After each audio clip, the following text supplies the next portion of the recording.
69 del versículo 13 al 26 es lo que tengo preparado para esta noche. Ahora, uno de los problemas que yo tengo cuando doy los estudios, ustedes saben que siempre lo doy en orden, capítulo por capítulo, sección por sección. Y muchas veces el problema es en que, aunque leo todo el capítulo completo y le doy una revisada a todo, mis estudios por lo general son pedazo por pedazo. Y muchas veces, porque hago eso y estudio pieza por pieza, no veo el panorama entero del capítulo. Muchas veces pierdo lo que es el panorama completo, porque estudio pedacito por pedacito. Y ese fue el caso del capítulo 69. Ok, les explico. Cuando yo recién empecé a estudiar el capítulo 69, yo veía en todos los libros que decía que era un salmo imprecatorio. Y sí es un salmo imprecatorio. Recuerden, un salmo imprecatorio es un salmo donde el salmista está diciendo: Señor, ten venganza sobre mí, mata a mis adversarios, que no sean salvos, que sean comidos por gusanos, que los ataque un león y que les saque las tripas y los ojos. Ok, entonces todos esos, cuando hay petición de venganza, ese tipo de salmo se llama salmo imprecatorio, es la categoría bajo la cual caen. Entonces hay muchos salmos imprecatorios alrededor de la Biblia y Salmos 69 es uno de ellos. Si nosotros empezamos a leer del versículo 22 al 28, vemos que es imprecatorio, por eso se le conoce como salmo imprecatorio. Observemos 22 al 28, dice: sea su cómbite delante de ellos por lazo, y lo que es para bien por tropiezo, sean oscurecidos sus ojos para que no vean, y haz temblar continuamente sus lomos, derrama sobre ellos tu ira, y el furor de tu enojo los alcance, sea su palacio asolado, en sus tiendas no haya morador, porque persiguieron al que tú heriste, etcétera, etcétera. Pon maldad sobre su maldad, etcétera. Entonces, no hay nada positivo. Básicamente, sácale los ojos, hazlos ciegos, sácale las tripas y que se mueran. ¿Okay? Esos son los salmos imprecatorios. Y por esta sección, todos los comentaristas dicen: Salmo 69 es imprecatorio. Y dije, ok. Yo leí los versículos y dije, pues sí, es imprecatorio. Pero la realidad es que es mucho más que imprecatorio. Este capítulo 69 es un capítulo mesiánico. Y yo no lo había visto así. Nada más había visto un versículo que realmente era obvio que era mesiánico para mí. Nada más había un versículo que lo hacía mesiánico. Pero al estudiarlo, al verlo completo y ver detalle por detalle, me di cuenta que todo el salmo es mesiánico. De hecho, el salmo comienza como salmo mesiánico a partir del versículo 4. El versículo 4 hasta el final es mesiánico, es completamente mesiánico, todo. Pero muy pocos dicen que es salmo mesiánico. Casi todo el mundo lo tiene como salmo imprecatorio. Ahora recuerden, el salmo mesiánico es aquel salmo que nos da una vista futura a lo que pasaría en la vida, muerte o sepultura de Cristo Jesús. ¿Sí? Entonces, un salmo mesiánico es cualquier salmo que habla acerca de Cristo Jesús, quien vendría, y las cosas que acontecerían, ya sea en la vida de Él, en la muerte de Él, en la sepultura de Él, en la resurrección de Él, en lo que sea. ¿Sí? Entonces, esos son los salmos mesiánicos. Este es uno de ellos. De hecho, es muy extenso. En realidad, el Salmo 69, hermanos, es un resumen como tal de la vida de Cristo, el sacrificio de Cristo, su muerte en la cruz de Cristo, lo que sufrió en la cruz de Cristo, su resurrección de entre los muertos, y también incluye lo que pasa después de su muerte. Incluye también hasta cielos nuevos y tierras nuevas. Entonces el Salmo 69 como tal es una joya de la palabra de Dios, puesto que nos muestra a Cristo Jesús desde su ministerio hasta su segunda venida, hasta su reino eterno. Entonces el Salmo 69 abarca muchas cosas, y cuando lo vi, yo sinceramente yo quedé asombrado, y más porque muy pocos comentaristas, muy pocos libros hablan acerca de estos temas, y yo dije, yo hasta me sentí confundido. Yo dije, pues a ver, ¿por qué no hablan de esto si es tan magnífico? ¿Okay? Pero vamos a verlo. En versículo 4, esto es lo que vimos la semana pasada. Comenté, desde el versículo 4 comenzamos a ver a Cristo Jesús dentro de este capítulo. Versículo 4 dice: se han aumentado más que los cabellos de mi cabeza los que me aborrecen sin causa. Cristo fue odiado sin causa alguna, fue aborrecido sin causa. Se han hecho poderosos mis enemigos, los que me destruyen sin tener por qué. Cristo nunca lastimó a absolutamente nadie y lo odiaron, dio su vida. Y luego al final la pregunta del versículo 4: ¿y he de pagar lo que no robé? Pues eso fue lo que hizo Cristo. Él pagó por los pecados de toda la humanidad. Él pagó por los pecados de cada uno de nosotros. Eso se llama imputación. Él tomó lo que a mí me correspondía pagar, Él pagó por mí. Imputación.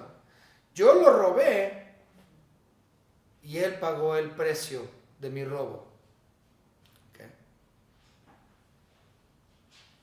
Yo hice lo que yo no debería de haber hecho, mi pecado, y Él pagó con su vida, con su muerte, lo que a mí me tocaba pagar.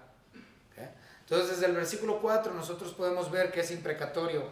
Ahora, el versículo 8, bueno, 5, 6, 7, todos estos. Pero el versículo 8, también hablamos de esto la semana pasada. Extraño he sido para mis hermanos y desconocido para los hijos de mi madre. Pues eso es exactamente lo que vimos la semana pasada con Cristo Jesús. Cristo Jesús tuvo medios hermanos y no le aceptaron. No le querían, lo odiaban. Los medios, o sea, los hijos de María, los que tuvo con José, esos hijos que María y José tuvieron, odiaban a Cristo Jesús, no le aceptaron.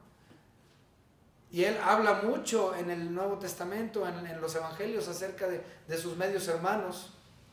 Eventualmente algunos de ellos sí fueron salvos, como lo es Santiago y como lo fue también Judas.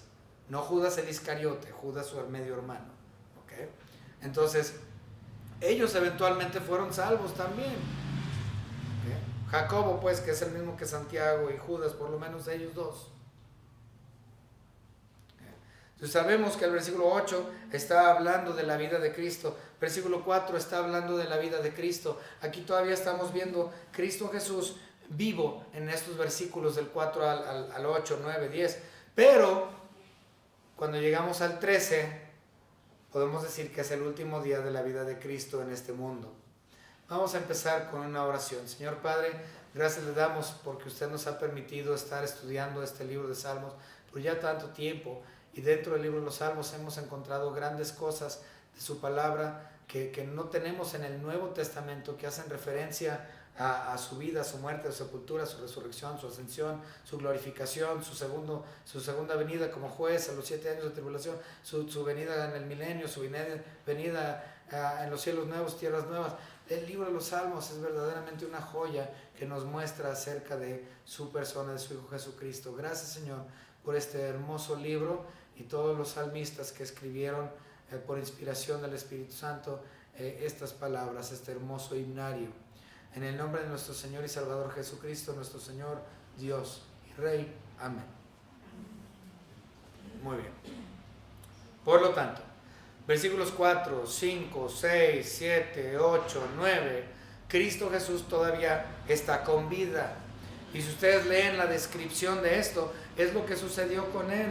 Él tenía muchos enemigos sin causa, lo odiaban sin causa.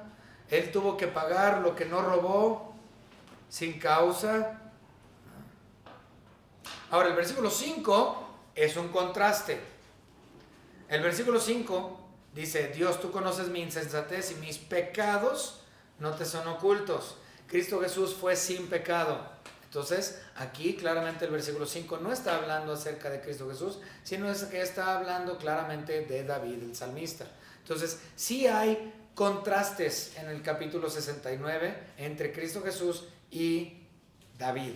Y vamos a hacer notorios esos contrastes. Este es el primero que se ve. Entonces, versículo 4 claramente habla de Cristo. Versículo 5 no habla de Cristo porque Cristo nunca pecó. Entonces es el contraste con David.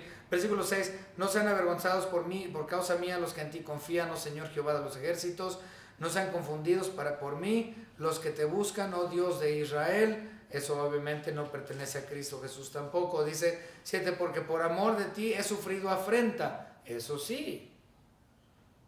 Nuestro Señor Jesucristo sufrió afrenta por Dios Padre, por el amor a Dios Padre. Confusión, ha cubierto mi rostro, extraño he sido para mis hermanos, ya expliqué eso, porque me consumió el celo de tu casa. Cristo Jesús era muy celoso de su casa. Y recuerden que ese versículo incluso está nombrado o está citado en el Nuevo Testamento también. Sí, los denuestos de los que te vituperan cayeron sobre mí. De hecho, vimos que hay un versículo, me parece que es ese, donde se utilizó cuando Cristo Jesús movió las mesas y los bancos de los que vendían y de los cambistas afuera del templo. Entonces todo esto, Cristo está con vida. Pero llegamos al versículo 13 y las cosas cambian un poquito. Si ustedes observan versículos 13 y 14, esto es muy parecido a un acontecimiento que sucedió la noche que Cristo fue tomado. Vamos a ver, versículos 13 y 14. Pero yo a ti oraba, oh Jehová, viéndolo desde el punto de vista de Cristo. Pero yo a ti oraba, oh Jehová, al tiempo de tu buena voluntad, oh Dios, por la abundancia de tu misericordia, por la verdad de tu salvación. Escúchame, sácame del lodo, y no sea yo sumergido, sea yo libertado de los que me aborrecen y de lo profundo de las aguas. No me anegue la corriente. Anegue significa no me ahogue. No me anegue la corriente de las aguas, ni me trague el abismo, ni el pozo cierre sobre mí su boca. Respóndeme, Jehová, porque benigna es tu misericordia. Mírame conforme a la multitud de tus piedades. No escondas de tu siervo tu rostro. Entonces, obviamente esto es una oración muy íntima. Cristo Jesús hizo una oración muy parecida la noche que fue entregado. ¿Dónde fue hecha esta oración? En el huerto de Getsemaní. Así es. Y nosotros podemos ver esa oración muy parecida a partir de Mateo capítulo 26. Vámonos rápido, Mateo capítulo 26. Vamos rápidamente, no lo vamos a leer todo porque sí está algo largo. Okay. Pero vámonos al capítulo 26. Y empezando en el versículo 38, si quieren.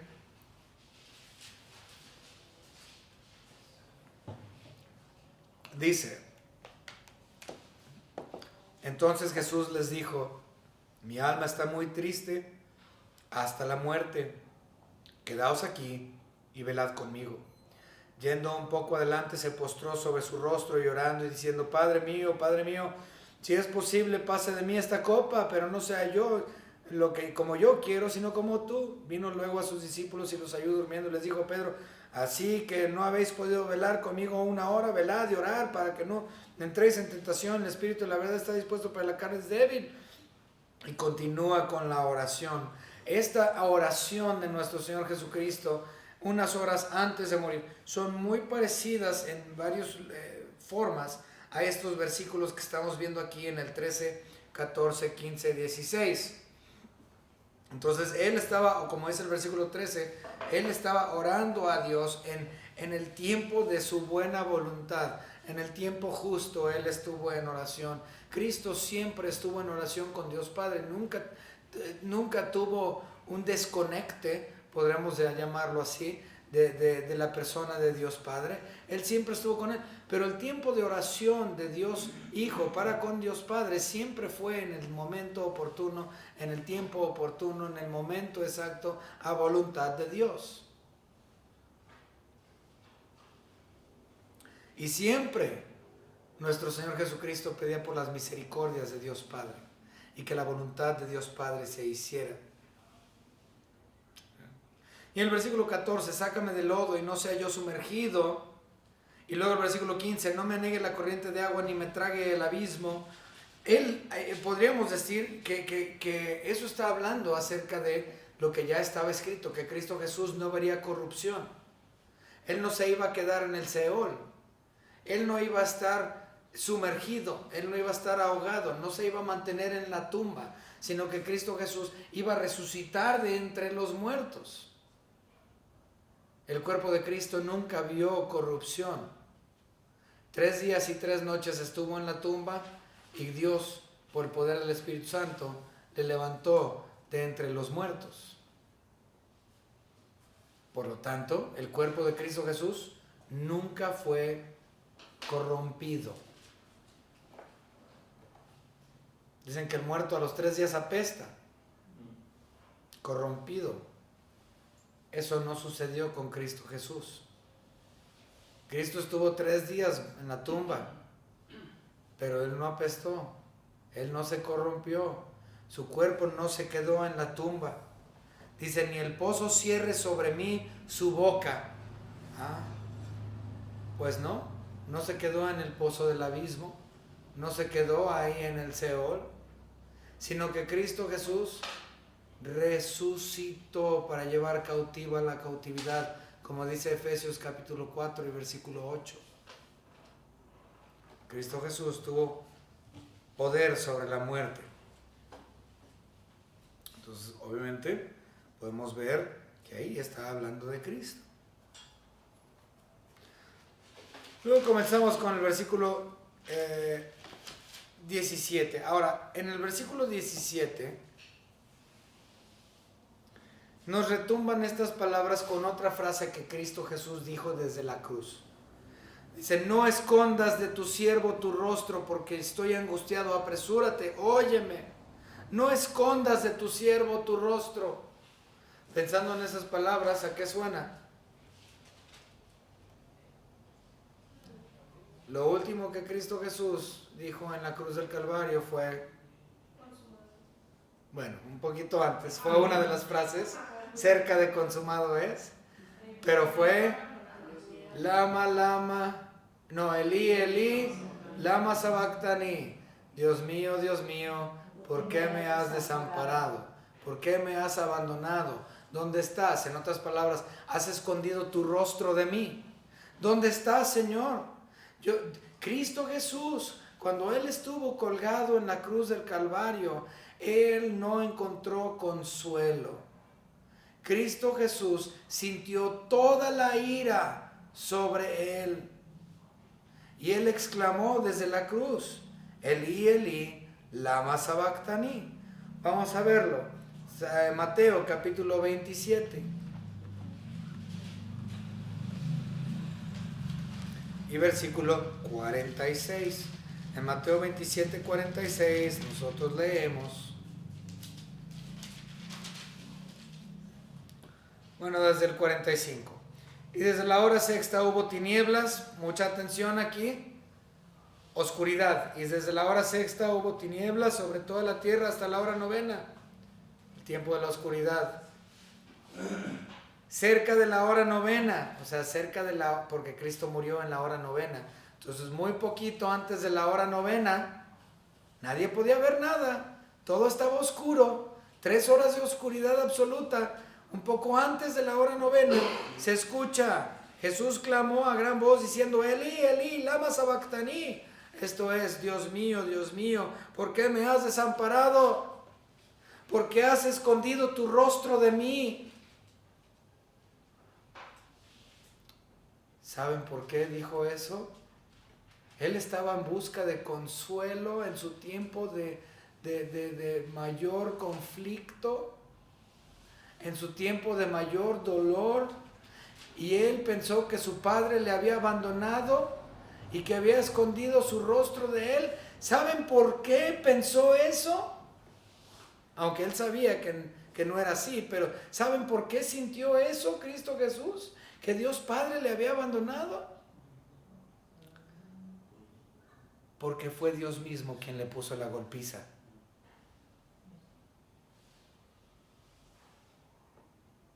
fue Dios Padre mismo que le puso la golpiza a Dios Hijo. Y muchos dirían, no, ¿cómo es posible? Sí, escúchenme bien. Los soldados romanos, ellos golpearon a Cristo Jesús, ¿verdad? Pero esos golpes que le metieron, eso no produjo la salvación. Eso fue pecado por parte de los soldados romanos. Cuando agarraron los látigos y le dieron de latigazos en la espalda, uno tras otro, 40 menos 1, 39. ¿Eso me trajo a mí la salvación? No.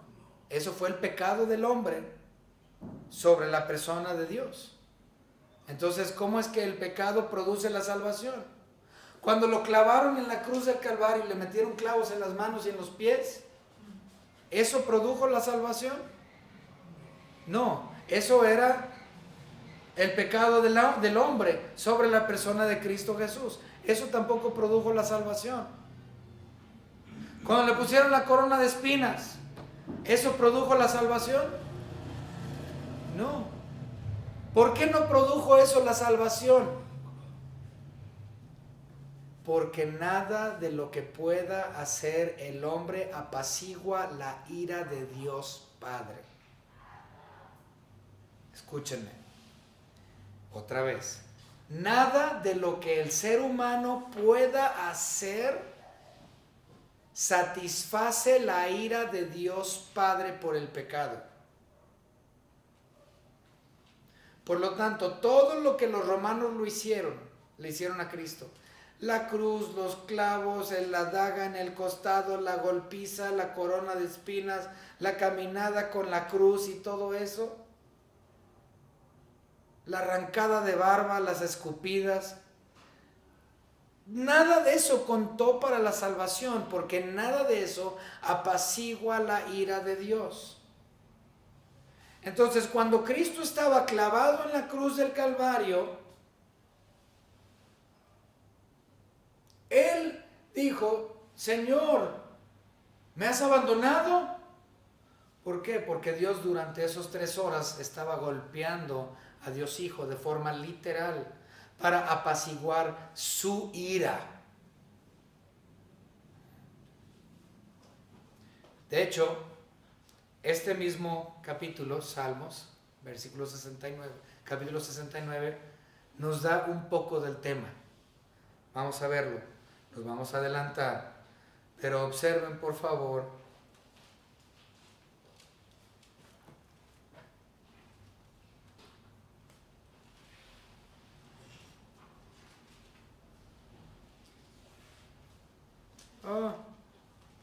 Versículo 26. Salmo 69, 26. Hablando de Dios Padre y a Dios Padre, dice, porque persiguieron, es decir, persiguieron a Cristo, al que tú heriste. ¿A quién persiguieron? A Cristo. ¿Y a quién le están hablando? ¿Que hirió a quién? Dios Padre hirió a Dios Hijo. ¿Okay? Y usted me puede decir, no, eso no es posible, eso es falso, eso que estás diciendo es mentira. Ok. Bueno, vámonos entonces a ver Isaías. Salmos, Proverbios, Isaías, capítulo 53. El capítulo más explícito acerca de la muerte de Cristo Jesús en el Calvario. Si ustedes quieren ver cómo Cristo murió en la cruz del Calvario, lean Isaías 53. Y observen, vamos a leer los versículos 4 y 5. Isaías 53, 4 y 5. Ciertamente llevó Él, es decir, Cristo, nuestras enfermedades, o sea, mis pecados sobre Él. A mí me tocaba pagar, Él lo puso sobre Él, imputación. Ciertamente llevó Él nuestras enfermedades y sufrió nuestros dolores. En otras palabras, a Él lo colgaron en la cruz por mi culpa y Él recibió lo que a mí me tocaba. Él recibió mis dolores, sufrió nuestros dolores y nosotros, es decir, usted y yo que hemos pecado, transgresores, por culpa de nosotros le tuvimos por azotado, ¿sí? Por mi pecado Él fue azotado. Y luego dice, por herido de Dios y abatido. Entonces, ¿quién lo hirió y quién lo abatió? ¿Fueron los romanos que lo abatieron? Fue Dios Padre que lo abatió. Fue Dios Padre quien lo golpeó. Porque únicamente de esa manera sería apaciguada la ira de Dios Padre sobre el pecado del hombre. El hombre nada más podía agregar al pecado mayor pecado al crucificar a Cristo Jesús. Únicamente lo que Dios Padre, el juez justo, pudo hacer para expiar, porque la salvación es totalmente suya. La creación de la salvación es suya, sin intervención humana.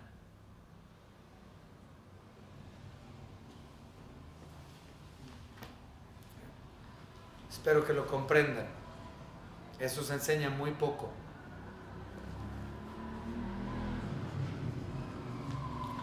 Ok, ahora vamos a avanzar en el capítulo 69. Bueno, si leemos los versículos 18, 19, 20, 21, podemos ver que son cosas que le sucedieron a nuestro Señor Jesucristo. Entonces, versículo 17, no escondas de tu siervo tu rostro, porque estoy angustiado, apresúrate y óyeme. Pero era Dios Padre quien lo estaba hiriendo, era Dios Padre quien lo estaba abatiendo, y por lo tanto él se sentía abandonado por Dios Padre. Versículo 18, acércate a mi alma, redímela. Recuerden que íbamos a hablar de contrastes. Este es otro contraste, redímela. Así como Cristo no tiene pecados, como el versículo 5, porque Cristo no tiene pecados, Él no requiere redención.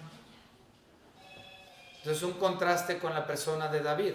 David sí era pecador, versículo 5, y lo admite. Y David está pidiendo que él sea redimido, versículo 17. Versículo 18. En el caso de Cristo Jesús, Cristo en contraste nunca tuvo una vida de pecado, por lo tanto no había necesidad de que él pidiera ser redimido. Entonces claramente hay un contraste entre Dios, Jesús y David. Bien, versículo 19, 20, 21. Tú sabes mi afrenta, mi confusión, mi oprobio. Cristo Jesús fue escarnecido, fue hecho oprobio. Se burlaron de él. Delante de ti están todos mis adversarios. Todos se sentaron enfrente de la cruz del Cristo para mofarse de él. Se sentaron delante de Cristo, delante de Dios, se sentaron todos los adversarios para burlarse de nuestro Señor Jesucristo, ser esa causa de oprobio, y decirle, si tú eres verdaderamente Dios, bájate de la cruz. ¿A poco no le dijeron eso? Bájate, querías salvar a otros, sálvate a ti mismo. Y todos estaban enfrente de él, causándole burla, causándole oprobio. Versículo 20, escarnio ha quebrantado mi corazón y estoy acongojado. Esperé quien me compadeciese de mí y no lo hubo. Ni siquiera sintió que Dios Padre estuvo con él, porque fue Dios Padre quien le otorgó la disciplina. Fue Dios Padre quien lo golpeó, fue Dios Padre quien lo abatió. Herido de Dios y abatido, dice Isaías capítulo 53, versículos 4 y 5. Ahora, uno que pueden encontrar muy fácil, con conexión a la crucifixión, y este fue el versículo el que les dije que nada más por este versículo originalmente supe que era mesiánico. Versículo 21, me pusieron además hiel por comida y en mi sed me dieron a beber vinagre. Cristo Jesús, cuando estaba colgado en la cruz, Él dijo, tengo sed, ¿y qué le dieron a tomar? Vinagre mezclado con hiel. Entonces, por este versículo podemos comprobar, vamos, que también es como tal mesiánico. Okay. Vamos a leerlo. Mateo capítulo 27.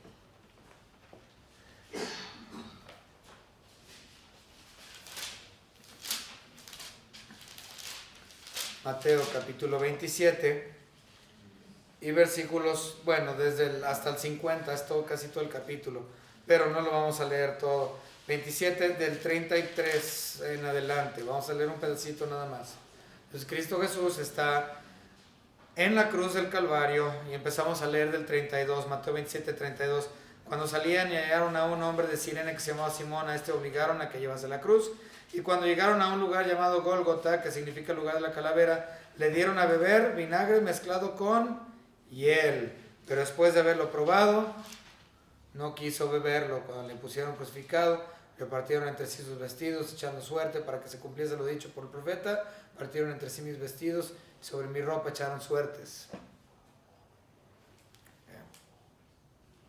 Entonces, este versículo de Salmo 69, versículo 21, es claro que es algo que habría de haber sucedido y sucedió en la crucifixión de nuestro Señor Jesucristo, cuando le dieron a beber vinagre. Ahora, los versículos 22 al 28, para darle un fin a esto. Bueno, como ya observamos, del versículo 4 al versículo 12, Cristo Jesús está vivo en su ministerio, volcando sillas y mesas. Okay.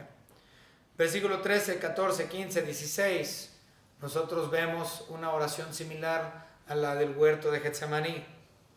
Haz pasar de mí esta copa, ¿no? Sea yo libertado de los que me aborrecen, básicamente. Luego el versículo 17, Dios mío, ¿por qué me has desamparado? No escondas de tu siervo tu rostro. Estoy angustiado, escúchame. Muy similar. Versículo 26, claramente vimos, herido de Dios durante las 3 horas de oscuridad. Versículo 18, o más bien versículo 19, 20, 21, lo vemos todavía sobre la cruz. Le dieron a beber vinagre. A partir del versículo 22, Cristo Jesús ya está muerto. O sería ya lo último. David, en contraste con nuestro Señor Jesucristo, dijo los versículos 22 al 28, que es la parte imprecatoria. Mátalos, que no se salven, que los que fueron mis enemigos, que les vaya como en feria. Básicamente es lo que David está pidiendo. En contraste con Cristo Jesús, ¿qué fue lo que Cristo Jesús dijo al último acerca de sus enemigos? Perdónalos, Padre, porque no saben lo que hacen. Entonces, un contraste muy grande entre David y Cristo. David pidió por venganza. Cristo hizo una petición de perdón. Entonces, claro, un contraste del versículo 5, versículo 18, y ahora la parte imprecatoria del 22 al 28. Bien.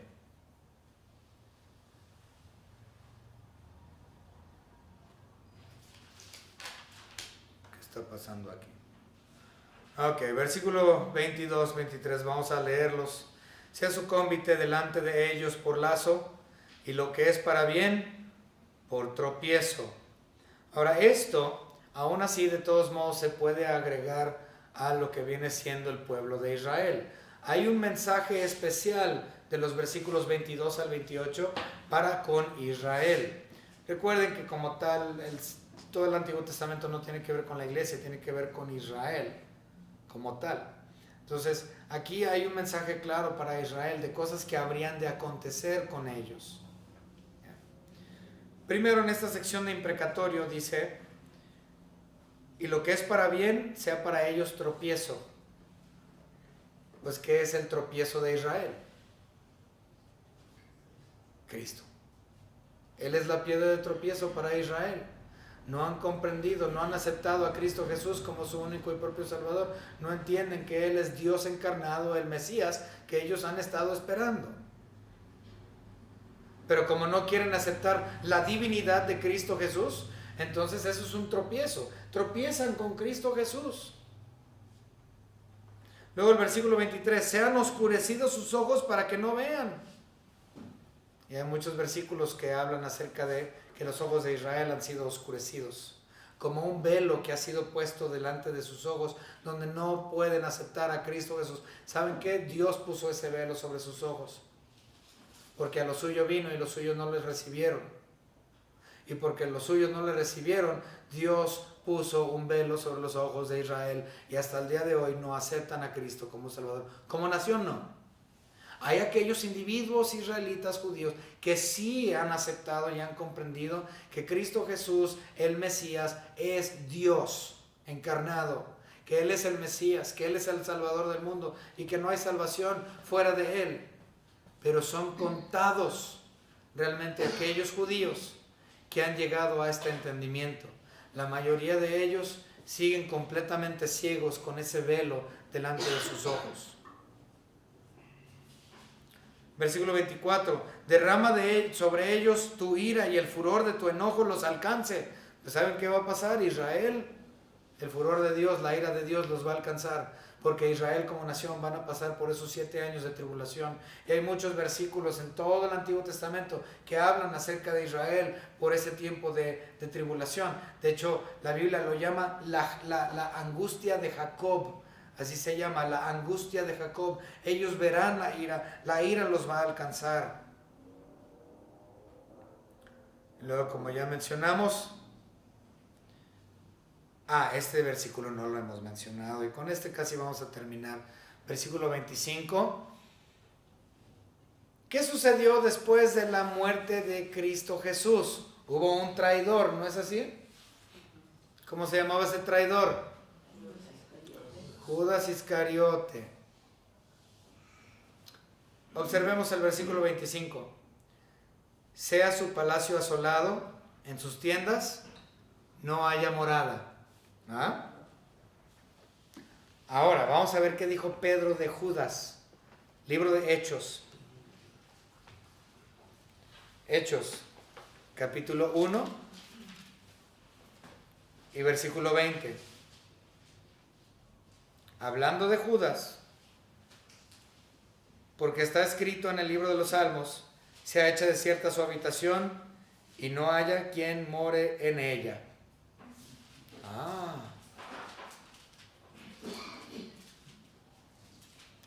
Esto hablaba del campo que él había comprado. Judas, con las 30 piezas de plata que había obtenido por la traición a Cristo Jesús, tomó ese dinero y se compró un terreno y luego se suicidó en ella y luego hicieron un cementerio de ahí, de ese lugar. Entonces Pedro habló de Judas estas palabras que en el libro de los Salmos vienen. Entonces estamos viendo, espero que estén observando, estamos viendo el ministerio de Cristo una noche antes de su muerte, de su captura, la crucifixión de Cristo, la golpiza que Dios Padre le puso a Dios Hijo, el mensaje para Israel de lo que habría de acontecer por haber rechazado a Cristo, lo que aconteció con Judas por haber sido el traidor. Por último, versículo 26, porque persiguieron al que tú heriste y cuentan el dolor de los que tú llegaste. Hermanos, aquí la vamos a dejar porque lo que continúa es muy muy bonito y quiero darle más énfasis a los versículos subsiguientes. Entonces, como no tenemos mucho tiempo esta noche para hablar de lo que viene, entonces aquí la vamos a dejar. Espero realmente que haya sido de bendición para ustedes y que hayan visto el Salmo 69 desde otra luz. Que no la hayan visto como yo lo vi, nada más pedacito por pedacito, y me perdí realmente de lo que era el panorama completo del capítulo. Espero que usted lo pueda ver y entender y que el Espíritu Santo le ayude a discernir y a seguir aprendiendo las cosas profundas de su palabra. Vamos a orar. Señor Padre, gracias le damos por este estudio tan hermoso, de este capítulo tan hermoso, el 69, donde claramente podemos ver su evangelio completo, la vida de Cristo, su muerte, su sepultura, su resurrección, su traición y ciertamente lo que acontecerá después. Gracias, Señor, por este hermoso salmo. En el nombre de nuestro Señor y Salvador Jesucristo, nuestro Señor y Dios. Amén.